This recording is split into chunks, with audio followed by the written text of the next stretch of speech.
तू रख यकीन बस अपने इरादों पर, तू रख यकीन बस अपने इरादों पर, तेरी हार तेरे हौसलों से तो बड़ी नहीं होगी।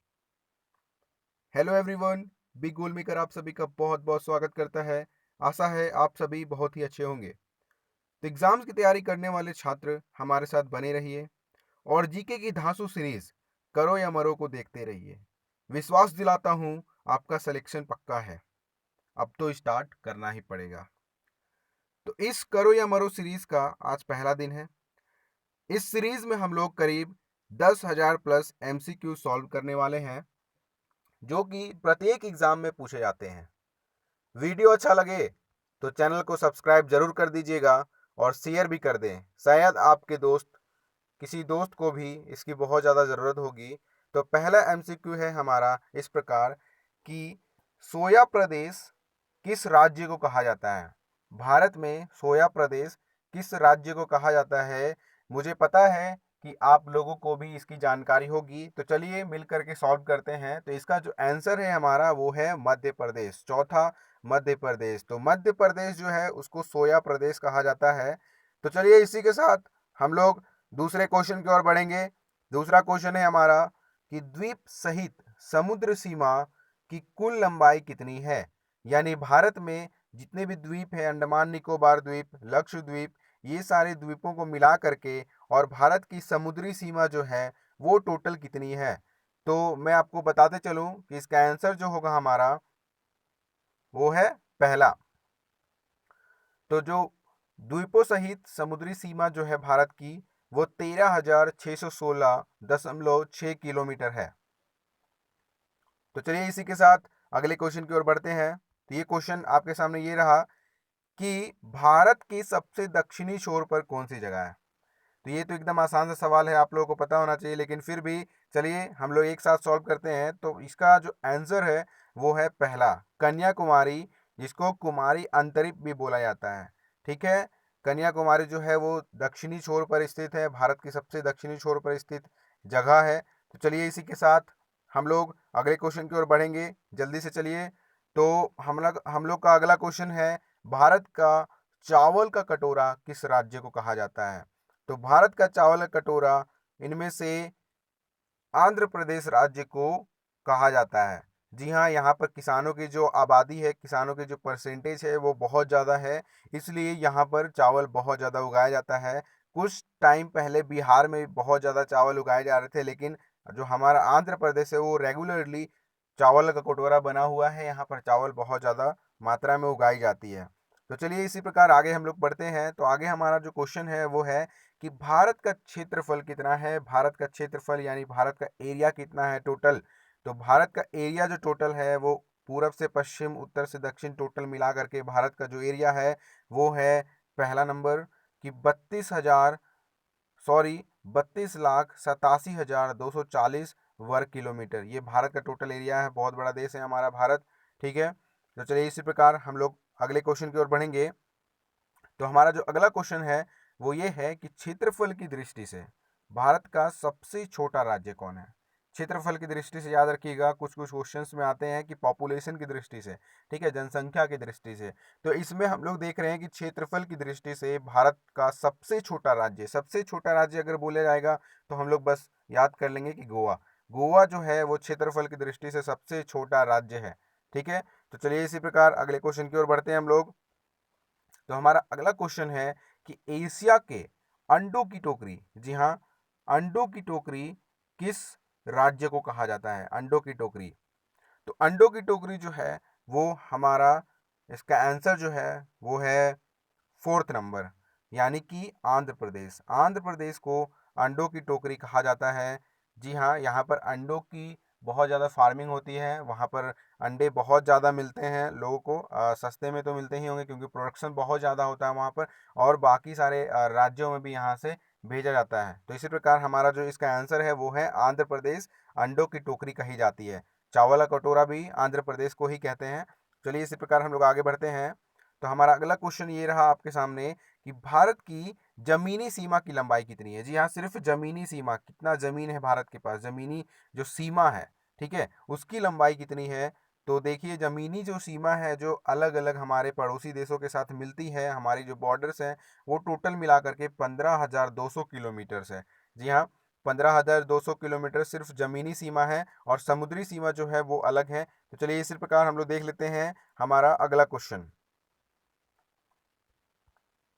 तो हमारा अगला क्वेश्चन ये है कि भारत की चौड़ाई पूरब से पश्चिम की ओर कितनी है। यहाँ पूरब से पश्चिम की ओर, तो पूरब हमारा किधर साइड हो जाएगा, पूरब हमारा अरुणाचल प्रदेश की ओर हो जाएगा और पश्चिम हमारा हो जाएगा गुजरात की ओर। तो अरुणाचल प्रदेश से गुजरात की ओर लंबाई कितनी है।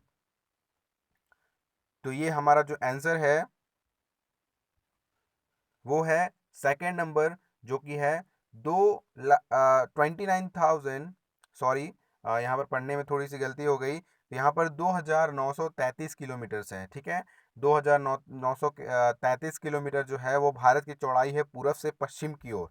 जी हाँ, अरुणाचल प्रदेश से अगर गुजरात की तरफ अगर हम जाएंगे तो हम लोगों को टोटल जो दूरी है वो लमसम 2,933 किलोमीटर की दूरी तय करनी पड़ेगी। तो चलिए इसी प्रकार हम लोग अगले क्वेश्चन की ओर बढ़ेंगे। तो हमारा जो अगला क्वेश्चन है जो कि बहुत ही इंपॉर्टेंट क्वेश्चन है कि भारत का मानक समय यानी कि इंडियन स्टैंडर्ड टाइम, ग्रीनविच माध्य समय, ग्रीनविच यानी कि ग्रीनविच जो है वो एक जगह का नाम है, से कितना आगे या पीछे है। ग्रीनविच जो है वो पूरे वर्ल्ड के लिए है, जो समय मानक तैयार किया गया है पूरे वर्ल्ड के लिए वो ग्रीनविच शहर से ही गुजरता है। और भारत का जो मानक समय है वो यहाँ पर पूछ रहा है कि वो ग्रीनविच से कितना आगे या पीछे है। तो चलिए हम लोग सॉल्व करते हैं। तो हमारा जो इसका आंसर होगा वो होगा 5 घंटे 30 मिनट आगे है हमारा भारत का मानक समय। 5 घंटे 30 मिनट आगे है। इसको ध्यान से पढ़ लीजिए, रट लीजिए इसको, एक बार वीडियो को और रिवाइंड करके देख लीजिए और अच्छे से इन सारे क्वेश्चंस को आप पढ़ लीजिए, क्योंकि ये सारे जो क्वेश्चंस हैं वो हर एग्जाम में पूछे ही जाते हैं। आप लोगों को बहुत ज़्यादा हेल्प होगी। तो चलिए इसी प्रकार हम लोग आगे चलते हैं। तो हमारा जो नेक्स्ट क्वेश्चन है वो ये है कि भारत के सबसे दक्षिणी छोर से भूमध्य रेखा विषुवत रेखा की दूरी कितनी है। यानी भारत की जो सबसे दक्षिणी छोर है वहां से भूमध्य रेखा की जो दूरी है वो कितनी है। तो चलिए इसका जो आंसर हो जाएगा वो है हमारा सेकंड ऑप्शन, जो कि है 876 किलोमीटर। जी हाँ, अगर दक्षिणी छोर से हम लोग भूमध्य रेखा की ओर चलेंगे, जो कि इंडिया के थोड़ी सी बीच में ही आती है, तो वो हमारा कितना दूरी पड़ जाएगा, वो है 876 किलोमीटर की दूरी हमारी पड़ जाएगी। तो चलिए ये बहुत इंपॉर्टेंट क्वेश्चन था, तो इसके आगे हम लोग चलते हैं। तो हमारा नेक्स्ट जो क्वेश्चन है वो है भारत की लंबाई उत्तर से दक्षिण कितनी है। यानी उत्तर से दक्षिण, उत्तर में कौन है हमारा, तो उत्तर में हमारा जम्मू एंड कश्मीर पड़ जाता है और दक्षिण में कौन रहता है, दक्षिण में हमारा कन्याकुमारी आ जाता है। तो यहाँ से यानी कि उत्तर में जम्मू कश्मीर से लेकर के कन्याकुमारी जो हमारा सबसे दक्षिणी छोर है, तो वहाँ तक कितनी लंबाई है, कितनी दूरी है। तो जी हाँ, ये हमारा जो फोर्थ आपको दिखाई दे रहा होगा स्क्रीन पर, फोर्थ जो ऑप्शन है वो बिल्कुल सही है। तो फोर्थ ऑप्शन जो है वो लिखा हुआ है कि 3,214 किलोमीटर। जी हाँ, 3,214 किलोमीटर पड़ती है दूरी। अगर आप वहाँ से स्टार्ट कीजिएगा तो यहाँ तक आपको आने में 3,214 किलोमीटर की दूरी तय करनी पड़ेगी। तो इसी प्रकार हम लोग अगले क्वेश्चन की ओर बढ़ेंगे। तो हमारा मानक समय किस देशांतर से लिया गया है, भारत का मानक समय किस देशांतर से लिया गया है। तो इसका आंसर जो आपका हो जाएगा वो है सेकंड ऑप्शन, जो कि है 82 मिनट, सॉरी 82 डिग्री 30 मिनट पूर्वी देशांतर से। जी हाँ, ये जो आपका ऑप्शन दिखाई दे रहा है वो इसका आंसर है कि 82 डिग्री 30 मिनट पूर्वी देशांतर से हमारा जो मानक समय है, इंडियन स्टैंडर्ड टाइम है, वो लिया गया है, IST लिया गया है। ठीक है, चलिए हम लोग इसी प्रकार आगे बढ़ेंगे। तो हमारा जो नेक्स्ट क्वेश्चन है वो है कि भारत का मानक समय कहाँ से लिया गया है। ठीक है, भारत का मानक समय कहाँ से लिया गया है। तो इसमें आपको स्टेट के नाम बताने हैं कि भारत का जो मानक समय है वो कौन से स्टेट से लिया गया है। तो चलिए हम लोग देख लेते हैं। तो इसका आंसर होगा आपका इलाहाबाद उत्तर प्रदेश से। भारत का मानक समय इलाहाबाद उत्तर प्रदेश में एक इलाहाबाद नाम का राज्य है, सॉरी राज्य नहीं है, जिला है, जिसमें से ये लिया गया है। और जिले में एक एरिया आता है नैनी, जिसमें से ये हमारा जो भारत मानक समय है वो लिया गया है। तो चलिए इसी प्रकार हम लोग आगे बढ़ेंगे फिर से। तो हमारा जो नेक्स्ट क्वेश्चन है वो आपके स्क्रीन सामने ये रहेगा कि संसार की कितनी प्रतिशत भूमि भारत के पास है। संसार की जितनी भी भूमि है, हम लोग जानते हैं कि पृथ्वी पर एक चौथाई सिर्फ भूमि है, तो उसमें से संसार में जो इंडिया के पास जो भूमि है, इंडिया इतना बड़ा जो देश है, उसके पास टोटल कितनी भूमि है। तो हमारा जो यहाँ पर आपको ऑप्शन दिखाई दे रहा होगा, थर्ड ऑप्शन, ये आपका जो आंसर है कि 2.2% जो है भारत के पास पूरे वर्ल्ड की भूमि है। तो चलिए इसी प्रकार हम लोग आगे बढ़ते हैं। तो हमारा जो नेक्स्ट क्वेश्चन है वो आपके सामने ये रहा, करो या मरो सीरीज का, कि भारत का अक्षांशीय विस्तार कितना है। तो भारत का अक्षांश विस्तार विस्तार जो है वो आपका ये पहला जो आपको ऑप्शन दिखाई दे रहा है वही है कि 8 डिग्री 4 मिनट उत्तरी अक्षांश से 37 डिग्री 6 मिनट उत्तरी अक्षांश तक। ठीक है, ये जो क्वेश्चन है वो बहुत इंपॉर्टेंट है। अधिकतर एग्जाम्स में ये सब क्वेश्चंस आते हैं। आप इसी प्रकार ये सब क्वेश्चन को देखते जाइए। और हमारा जो अगला क्वेश्चन है वो इस प्रकार आ गया है आपके सामने कि कौन सी रेखा भारत के बीचों बीच से गुजरती है। ठीक है, तो पहले मैं आपको बता दूं कि रेखाएं कितनी होती हैं। तो रेखाएं आपकी देखिए, सबसे पहले जो पृथ्वी जो होती है उसके बीचों बीच एक इक्वेटर होता है। इक्वेटर दोनों हिस्सों में बांट देता है। ठीक है, अक्षांशीय रेखा होती है। फिर उसके बाद आ जाते हैं हम लोग उसके, अगर हम लोग उत्तर की ओर जाएंगे तो हमारे पास मकर रेखा आपको मिलेगी, और उसके दक्षिणी की ओर जाएंगे हम लोग के, तो हम लोगों के पास क्या मिलेगी, कर्क रेखा। सॉरी, मैं थोड़ा सा आपको अच्छे से बता दूं कि अगर हम लोग अक्षांश से उत्तर की ओर जाएंगे तो हम लोगों को कौन सी रेखा मिलेगी, कर्क रेखा मिलेगी। और अगर हम लोग दक्षिण की ओर जाएंगे तो हम लोग को मकर रेखा मिलेगी।